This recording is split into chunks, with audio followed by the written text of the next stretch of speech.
We always paint a up reality that's not even true. It's reality what we think is true because our lives aren't what we want it to be. This whole thing about suffering, yeah, it sucks really bad, really, really bad. But we all live on this side of suffering, on this side, this nice box that's very comfortable, that we know when everything's going to happen. We're in it, it's good. We know how everything's going to turn out. It's those few people who are willing to go on this side of suffering. And once they get through that, ask him how he feels now. His mind, how far he grew. In that short period of time, he grew so much more than the normal person because he was willing to go outside himself. Because on the other end of suffering is greatness.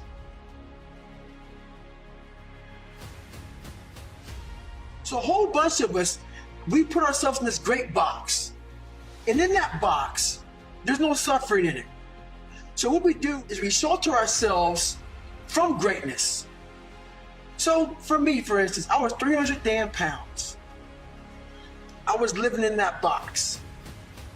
I would sometimes look over the box and I saw hell, suffering, storms, avalanches, tornadoes. I don't want to go over there. But I knew if I can get through that shit mentally, on the other side was a 185-pound person who's a Navy SEAL with through Ranger School. Only person to do this, only person to do that, only person to do this. But that's through all of that shit. All that shit I have to go through. So you peek over the box and you go back in and say, oh, I'm okay being 300 pounds, making $1,000 a month. I'm okay over here. And on the other side is where you really start your journey. I Googled the 10 hardest events in the world. And what came up, number one, was this race called Badwater 135. It's a 135-mile race through Death Valley in the summertime. So 130 degrees, 135 miles, okay? I said, that's what I'm gonna do. I figured it had to be a stage race, like a 10-day race, something like that. No, it wasn't. It was a one-day race. And so I called the race director up and said, hey, man, I'm David Goggins. I want to do this race to raise money for a foundation. He goes, have you ever run 100 miles? I said, in one calendar year or what? He goes, yeah, to get into Badwater, you got to run 100 miles in 24 hours or less to qualify. I said, you can't do 100 miles in 24 hours. I go, that's impossible. He goes, look, the only way to get in my race is to qualify. This is in November on a Wednesday. There's only 2 more races I can do to qualify for the Badwater. And one happens to be on Saturday. I call him on a Wednesday, this race is on a Saturday. You have a 1-mile track, you run around a 1-mile track for 24 hours to see how many miles you can get. At mile 50, I start to feel the bones of my feet start to break. And at mile 70, I haven't gone to the bathroom not one time. And this is when I realized that a human being, through all my 3 hill weeks, my Ranger School, my Air Force training, my childhood, everything I've done in my life, it has been very painful, very painful. This was the worst pain I've ever experienced in my entire life. I'm making humor of it, but this is what really made me realize that if you can shut all the noise out in your head and just all the crap that people are giving you, and you can focus on the task at hand and what you want to do, you honestly can do anything. I know how it is to be alone. You have to be able to flip alone on top of his head. I gained a lot of strength from having a sewer mentality. And what a sewer mentality is how many people can make it out of the sewer alone? With no coach, no trainer, no one to guide you, no one to mentor you, just having a straight up killer mentality, having a warrior mindset, having a round 14, I'm gonna get the fuck up mindset. And you have to learn to flip that loneliness into total power.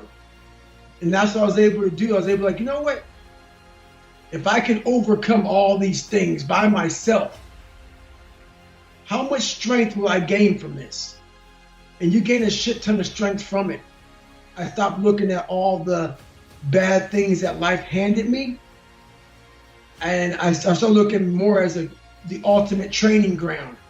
for where I want to go. I had so many Mount Everests in front of me. And whenever I climb one, fucking another one would pop up. Another one would pop up. And then I fall down a couple of them.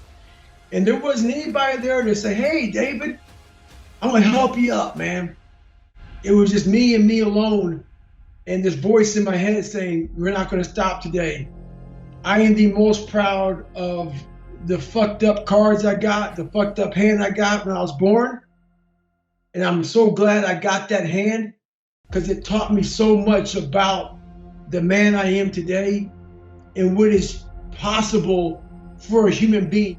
If you have work ethic and you are willing to outwork the motherfucker beside you, you can do absolutely whatever you want in life. This young man wants to be a ranger, but he's afraid to go to ranger school. Not because how hard the training is, but because he's afraid if he fails, what people are going to say by judging him. One thing in life, this applies to everything in life. Anytime you move from being normal to trying to be exceptional, people aren't going to like that shit. Those normal people, it makes them feel like shit, so they're going to judge you. And nowadays, it's very easy to be a coward. Why? We got Instagram and shit. Most folks don't tell you to your face. They go online. They post about like cowards. Don't let cowards get in your head. And last thing, make sure you do you. It's about building your own mentality, being your own hero. Being the best person you can be so you're not putting people above you. The worst thing you can ever do in life is put people above you. Because what happens there is you believe you can't reach that. You must believe that you're on a level playing field with every person in the world. And that starts with mentality.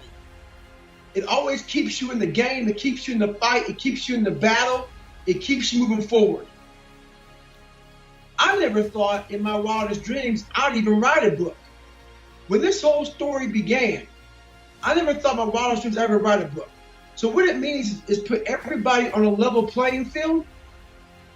If my approach to life is I want to catch Michelle Obama, I want to catch her. I'm number 2 behind her. Like I'm way behind her. But if your mindset is that, you're gonna be trying to catch this woman, versus thinking to yourself, you know what? I'm never gonna catch her.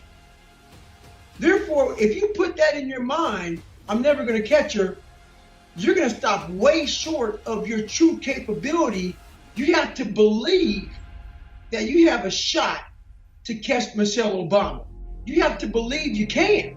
So by you believing you can, you're gonna work your natural ass off in the pursuit of trying to catch the impossible.